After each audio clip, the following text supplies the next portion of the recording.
Hi, welcome to MCQ Academy. This is video number 5 in the series of videos that cover national income accounting for your board examinations. पिछले video में we covered the three methods of calculating the national income of an economy. हमने देखा कि कैसे income expenditure और value added method को use करके we can calculate the national income of an economy. But remember, we did not go through or we did not make use of any formula to learn these methods. But if you go through most of the books and if you go through the teaching style of most of the teachers, they will be telling you a formula to calculate the national incomes. वो आपको income expenditure और value added method के लिए 3 अलग अलग formulas देंगे. But as far as my teaching style is concerned, I do not prefer to use formulas. I rather prefer to use logics. But still, I'll give you the so-called formulas for the income expenditure and value added method that you may get to see in other books. So let us go through these formulas. First of all, we'll have the income method. In income method, we saw that there were 3 components. और उन components को हम लोगों ने यहाँ पे so called formula के format के अंदर कन्वर्ट कर दिया है. तो देखिए इनकम मेथड का फॉर्मूला क्या कह रहा है. इनकम मेथड का फॉर्मूला कह रहा है आपको COE referring to compensation of employees. Next is OS referring to operating surplus and the third one is MI referring to mixed income of self-employed. So when we add up compensation of employees, operating surplus and mixed income of self-employed, we get NDP at FC. This NDP at FC में जब हम add करेंगे net factor income from abroad को, तो what we get is NNP at FC. Why I have converted this into NNP at FC? Because we have already seen that it is NNP at FC which is referred to as national income. तो हम लोग बाकी के दोनों formulas में भी इन aggregates को एडअप करके NNP at FC को कैलकुलेट करना सीखेंगे. Next comes in the expenditure method of calculating national income of an economy. Have a look at this. We add on C refers to private final consumption expenditure. I refers to gross investment. याद रखिएगा मैं यहां पे gross कह रहा हूं आपको. So gross investment. G refers to government final consumption expenditure. X minus M refers to net exports. When we add them up, we get GDP at MP. कैसे मिलेगा हम लोग ऑलरेडी देख चुके हैं. So the so-called formula for expenditure method is C plus I plus G plus X minus M, and when we add them up we get GDP at MP. इस GDP at MP को हमें convert करना है NNP at FC में. So gross से net पे जाने के लिए आप माइनस करेंगे डेप्रिसिएशन को. डोमेस्टिक से नेशनल पे जाने के लिए आप इसमें ऐड करेंगे net factor income from abroad को. और मार्केट प्राइस से फैक्टर कॉस्ट पे जाने के लिए आप इसमें से रिड्यूस करेंगे net indirect taxes. Finally what we get is NNP at FC, that is the national income of an economy. Next we move on to the value added method and look into the formula for the same. क्या है value added method?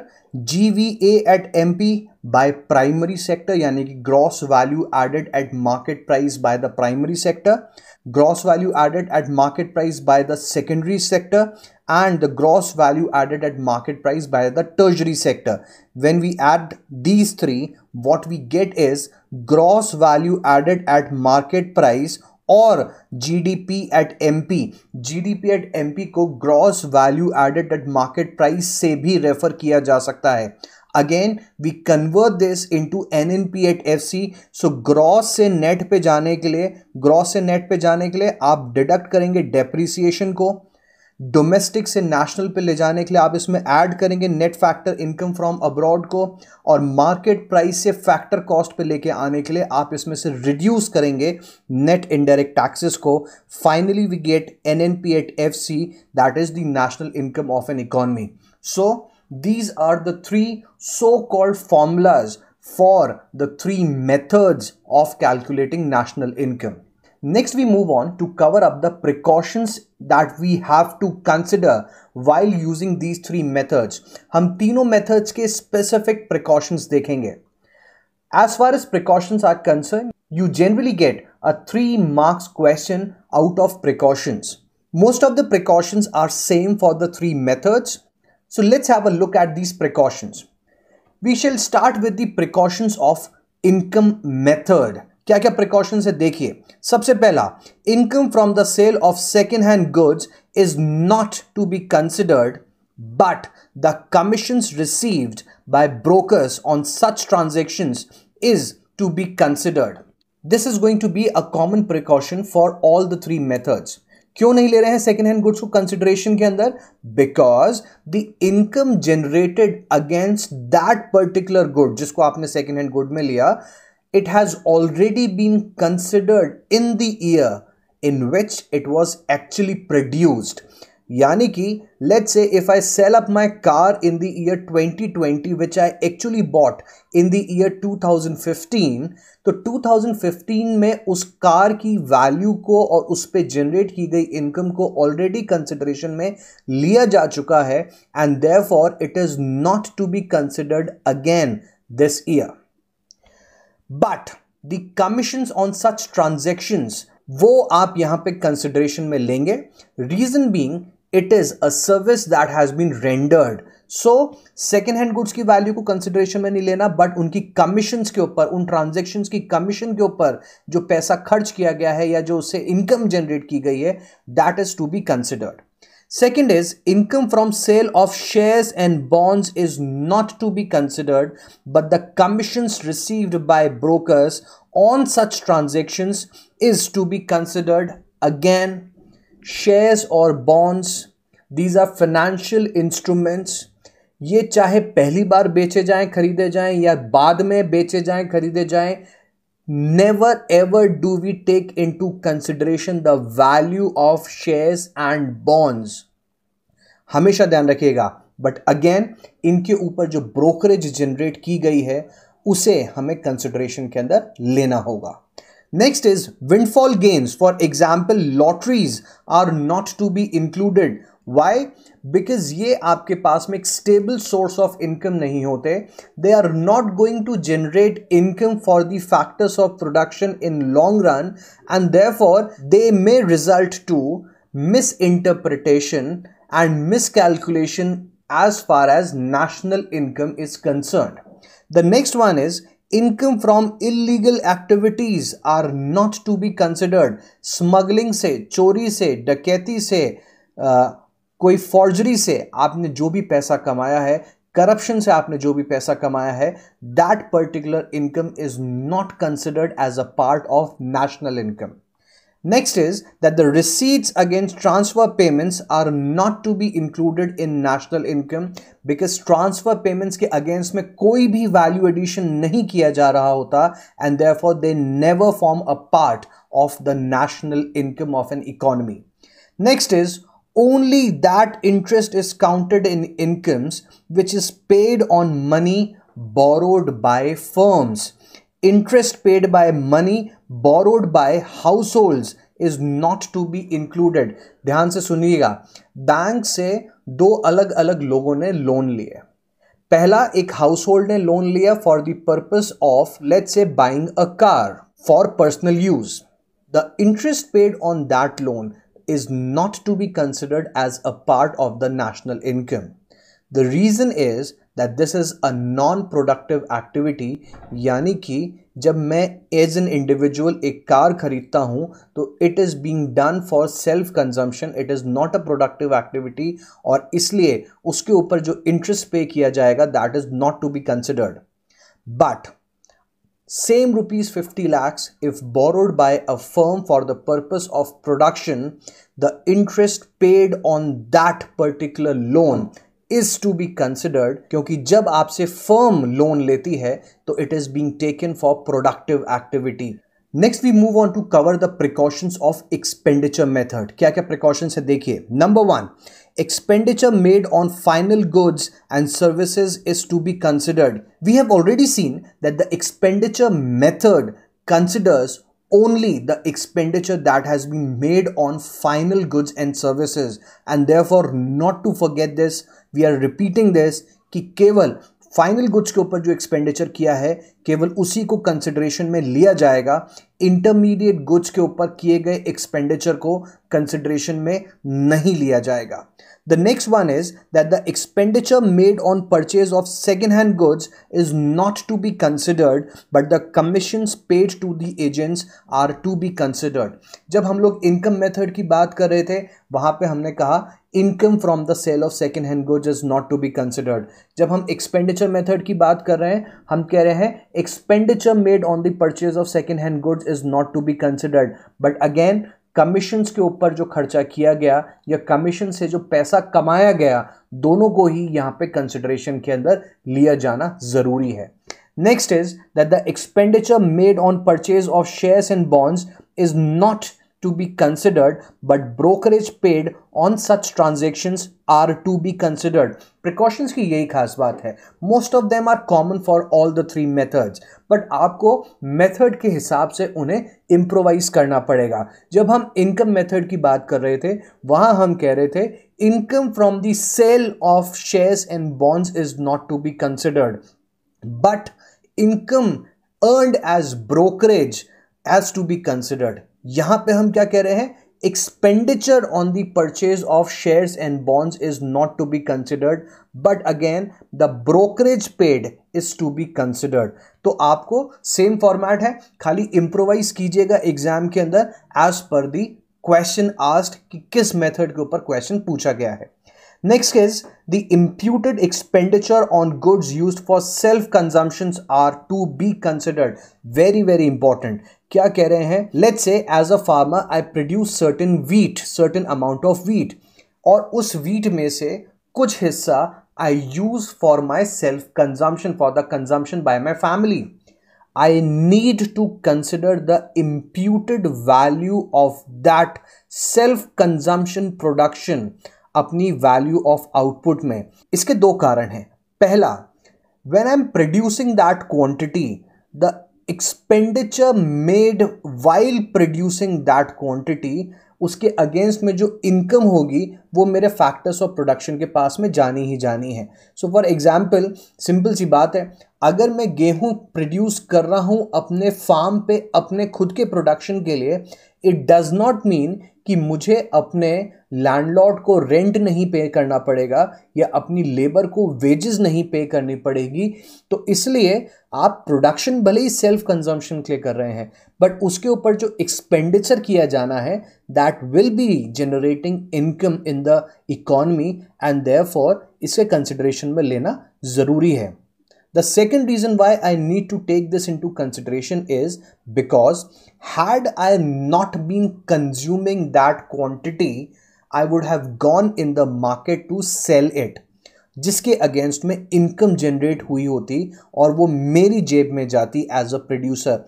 Therefore, I need to take into consideration the goods that have been used for self-consumption. Next is expenditure on intermediate goods and services is not to be considered. Already सबसे पहला precaution ही हमने ये देखा है कि केवल सिर्फ और सिर्फ फाइनल गुड्स के ऊपर किए गए एक्सपेंडिचर को कंसिडरेशन में लेना है, इंटरमीडिएट को कंसिडरेशन में नहीं लेना है.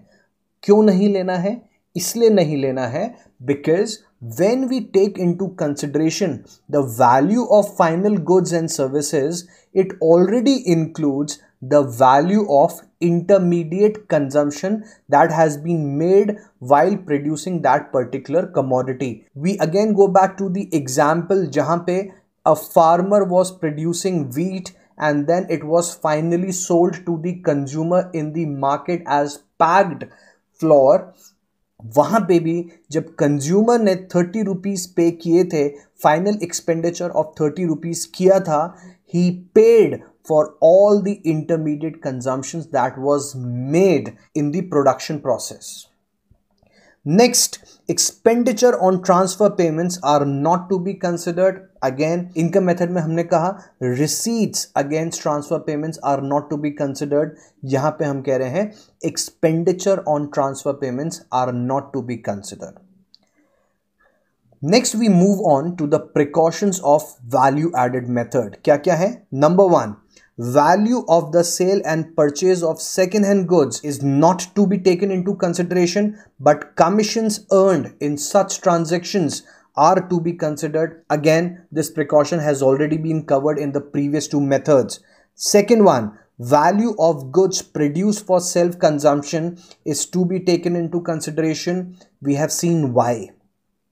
Next, value of intermediate goods has to be reduced from the value of output. ये आप रिड्यूस करेंगे तभी तो आपको वैल्यू एडेड मेथड के अंदर वैल्यू एडेड मिलेगा. This we have learned in the formula. Value added कैसे मिलेगा आपको? आप रिड्यूस करेंगे इंटरमीडिएट गुड्स की वैल्यू को from the final value of goods and services. Next, imputed rent of owner occupied house is to be taken into account. चाहे आप rent पे रह रहे हैं या नहीं, we need to take into consideration the imputed rent of owner occupied house. आपको rent को कंसिडरेशन में लेना ही होगा as per the rules of national income accounting. Next, services for self-consumption are not to be considered. For example, if your mother is cooking food for you, her services are not to be taken into consideration. क्यों नहीं लेते हैं? Because it is difficult to calculate the value, the market value of such services. Goods जब self consumption के लिए करते हो तो आपको उनकी मार्केट वैल्यू कैलकुलेट करना आसान होता है, बट सर्विसेज जब आप सेल्फ कंजम्पशन के लिए यूज करते हैं, it is difficult to calculate their market value and therefore we do not take them into consideration while calculating national income of an economy. We now move on to cover certain concepts which are very important from examination point of view. छोटे छोटे concepts हैं जिनके ऊपर based 3 mark और 1 mark question exam के अंदर appear करते हैं. The first one of them is the problem of double counting. बहुत ही इंपॉर्टेंट है, एग्जाम के अंदर कई बार इसके ऊपर क्वेश्चन अपीयर किया हुआ है. What is double counting? It means counting of the value of same product for more than once while calculating national income. Have a look at this example. हमने पहले भी ऐसे एग्जाम्पल देखा जहां पे 10 रुपीज की वीट प्रोड्यूस हो रही थी which was converted into flour and it was sold in the market for 20 rupees. Now it would be called double counting अगर हम यहां पे फ्लोर और वीट दोनों की वैल्यू को सेपरेटली कंसिडरेशन में लेके और नेशनल इनकम में इंक्लूड कर लें. It is double counting because it is counting twice the value of wheat. कैसे? एक बार यहां पे और एक बार जब आपने 20 रुपीज का फ्लोर लिया उसके अंदर ऑलरेडी वीट की वैल्यू इंक्लूडेड थी, तो वीट की वैल्यू को आपने 2 बार कंसिडरेशन में ले लिया गया है. This problem is known as the problem of double counting. How to solve this? कैसे हम लोग इस प्रॉब्लम को सॉल्व करेंगे? देखिएगा, 2 सिंपल तरीके हैं, हम लोग सीख चुके हैं already. Number 1, value of only final goods should be taken into consideration. यानी कि अगर मैं यहां पे सिर्फ फ्लोर की वैल्यू को कंसिडरेशन में ले लूं तो उसमें ऑलरेडी मेरी वीट की वैल्यू कंसिडरेशन के अंदर आ जाएगी and I do not need to consider it separately. Second solution क्या है कि only value addition done at various stages of production should be taken into consideration. यानी कि इन दोनों stages के ऊपर जो value addition हुआ केवल उसे कंसिडरेशन में लेके ऐड करेंगे, then to this problem will be solved. Simple देखिएगा, यहां पे हमारी वैल्यू ऑफ आउटपुट या टोटल वैल्यू या टोटल इनकम जनरेटेड कितनी या टोटल एक्सपेंडिचर कितना आना चाहिए था, यहां पे it should have been equal to 20. तो कैसे कैसे आ सकता है? या तो मैं सिर्फ और सिर्फ फ्लोर की वैल्यू को कंसिडरेशन में ले लूं, यानी कि only value of final good is considered, तो इसकी वैल्यू बन जाएगी 20 रुपीज. दूसरा तरीका क्या है कि यहां पे मैं value addition at this stage, कितनी वैल्यू एडिशन करी गई है? 0 रुपीज के सीड्स को 10 रुपीज की वीट में आपने जब कन्वर्ट किया, you have brought about a value addition of 10 rupees. First stage पे। जब आपने 10 रुपीज़ की वीट को 20 रुपीज़ के फ्लोर में कन्वर्ट किया, you have again brought in a value addition of 10 rupees, यानी कि कुल मिला के आपने जो वैल्यू एडिशन किया वो कितना हो गया, 10 + 10 दिस इज इक्वल टू 20। तो हमने देखा या तो आप केवल वैल्यू ऑफ फाइनल गुड को कंसिडरेशन में ले लीजिए, या फिर दोनों स्टेजेस पे जो value added that has been brought about उसको कंसिडरेशन में लेंगे, तो भी we get the total expenditure or income generated in an economy. Next comes in the concept of nominal and real GDP and the GDP deflator.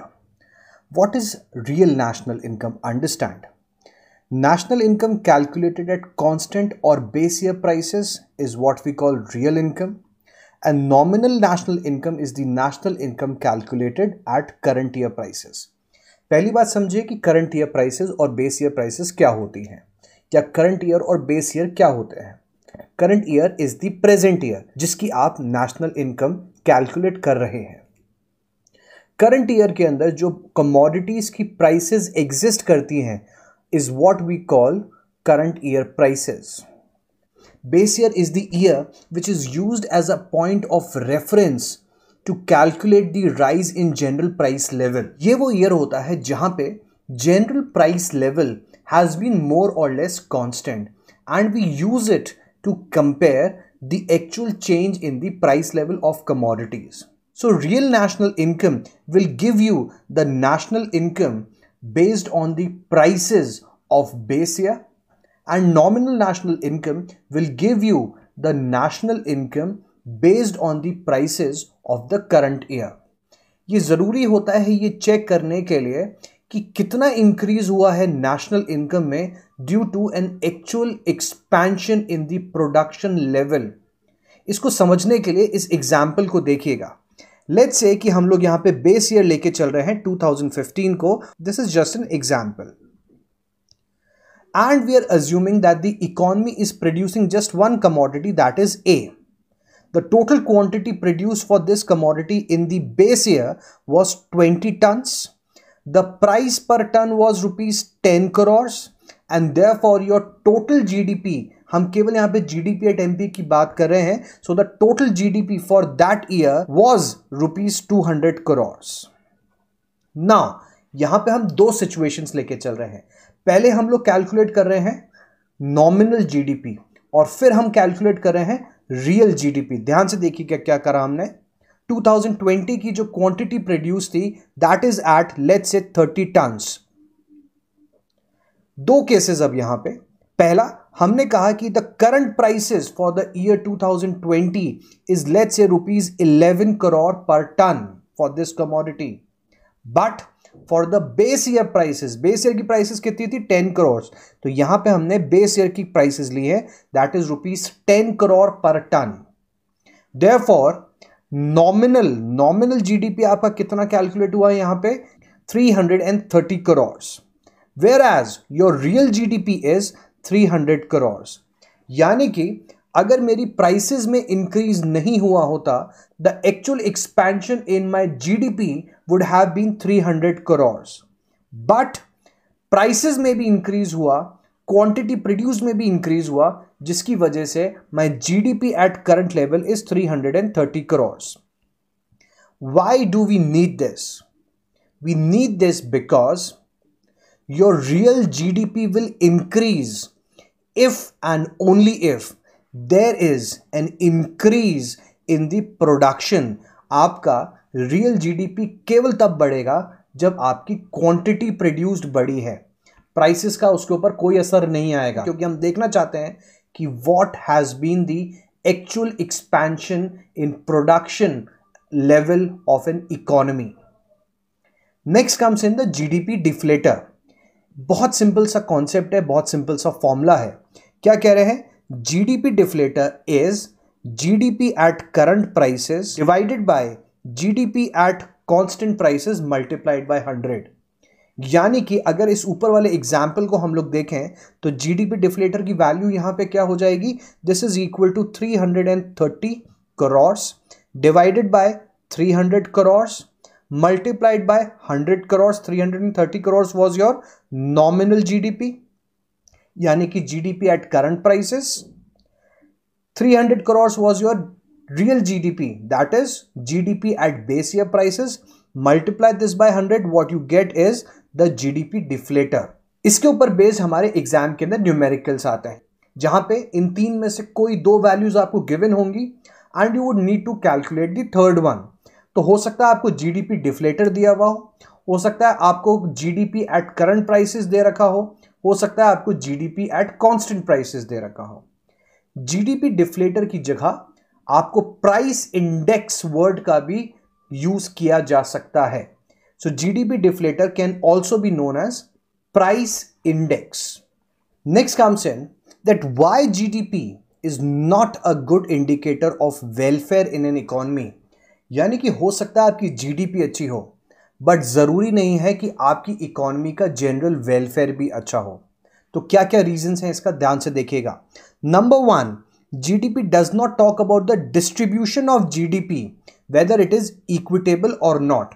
Equitable distribution of GDP या national income का मतलब that all the sections of a society should be having an access to the basic facilities, and secondly the variation in the income should not be too large. यानी कि मेरी country में अमीर और गरीब के बीच का डिफरेंस जो होगा वो बहुत ज़्यादा नहीं होना चाहिए.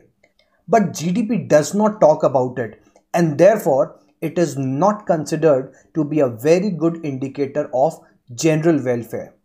Secondly, GDP does not take non-monetary transactions into consideration.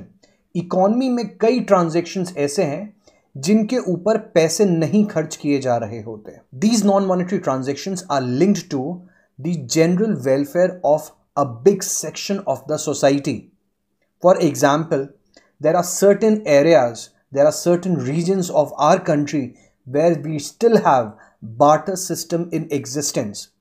But यहां पे जीडीपी उन्हें कंसिडरेशन में नहीं लेता and therefore many a times we miss out on such transactions and therefore it is not a good indicator of general welfare. Next comes in the externalities. Externalities के ऊपर based 1 mark question exam के अंदर appear करते हैं and it is a very important term. What is externalities? These refer to such benefits or harms caused to an individual unit without any monetary considerations. These may be positive as well as negative in nature. बहुत simple सा example सुनिएगा. Let's say I hold a property in Delhi and the government releases a plan to bring up a metro station close to it. As a result of this, मेरी property की value बढ़ जाती है and it becomes convenient for me as well to stay in that particular area because now I have a direct access to public transportation. Now, as an individual, I have not made any payment for this facility. मैंने सरकार को जाके कोई payment नहीं दिया है कि आप मेरे घर के पास में मेट्रो स्टेशन बनाइए. Such benefits are known as positive externalities. But at the same point of time, due to a metro station coming up there, वो एरिया क्राउडेड हो जाता है, कमर्शलाइज हो जाता है, जिसकी वजह से वहाँ पर ट्रैफिक ज़्यादा रहने लग गया है, न्यूसेंस ज़्यादा रहने लग गया है, पोल्यूशन ज़्यादा रहने लग गया है. Again, I did not pay for these things. This is an example of negative externalities. So externalities के लिए आप पैसा नहीं पे करोगे लेकिन आपको उनके फायदे और नुकसान एज एन इंडिविजुअल रिसीव होते हैं. GDP does not take into consideration such externalities and therefore it does not indicate welfare in a right manner. Next, composition of GDP is to be considered. GDP की composition का मतलब यानी कि GDP किन चीज़ों से मिलके बना है. For example, हो सकता है कि आपकी कंट्री में GDP जनरेट हो रहा हो due to production of defence goods but you are missing out on production of food. As a result आपकी इकोनॉमी के अंदर हथियार तो बहुत प्रोड्यूस हो रहे हैं बट आपके लोगों के पास में खाने के लिए फूड क्रॉप्स नहीं है. Therefore general welfare of your people will be adversely affected. Therefore, it is again not a good indicator of general welfare. Last comes in the concept of stock and flow variables. यहाँ पे हम लोग बात कर रहे हैं economic variables की. Economic variables का मतलब अभी तक हमने जितने भी सारे कॉन्सेप्ट्स पढ़े वो सभी इकोनॉमिक वेरिएबल्स हैं. For example, income is an economic variable. For example, expenditure is an economic variable. For example, production is an economic variable. Consumption is an economic variable. Foreign exchange is an economic variable. Foreign exchange rate is an economic variable. GDP is an economic variable. So all these are examples of economic variables. These can be classified into stock and flow variables. क्या difference है दोनों के बीच में देखिएगा. Stock variables include all such economic variables that are measured at a point of time. यानी कि एक पॉइंट ऑफ टाइम के ऊपर जब आप किसी इकोनॉमिक वेरिएबल को मेजर करते हो, उन सभी वेरिएबल्स को आप स्टॉक की कैटेगरी के अंदर क्लासिफाई करते हैं. But the flow variables are those variables which are measured for a period of time. यानी कि you measure it for a considerable period of time. For example, the wealth that a country has is a stock variable because आप measure कर रहे हो कि at this point of time एक economy के पास, एक country के पास में कितनी wealth है. Similarly, if you go on to measure the national income of an economy, it becomes a flow variable because when we talk about national income, we say that national income for an year was this much and therefore it is a flow variable. तो stock variable measure किए जाते हैं एक point of time के लिए, whereas flow variables measure करे जाते हैं for a period of time. Always remember that stock variables are not time dimensional, whereas flow variables are time dimensional.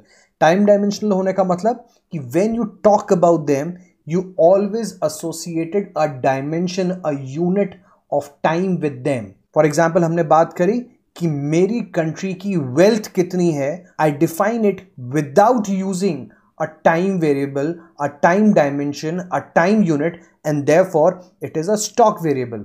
But when I talk about the income of an economy, I say that income of an economy for an year, for the year 2020 was this much and therefore हमने यहाँ पे time dimension का use किया है and therefore this is a flow variable. Always remember, दोनों interdependent हैं. Behavior of stock variables have a direct impact on the flow of variables and similarly flow variables का direct impact आएगा stock variables के ऊपर. Example के तौर पे, if a country has got a high national income, it would result to a greater amount of wealth for the economy. And similarly, if an economy has got a lot of wealth, it is going to be reflected in their national income. Therefore, both of these are interdependent on each other.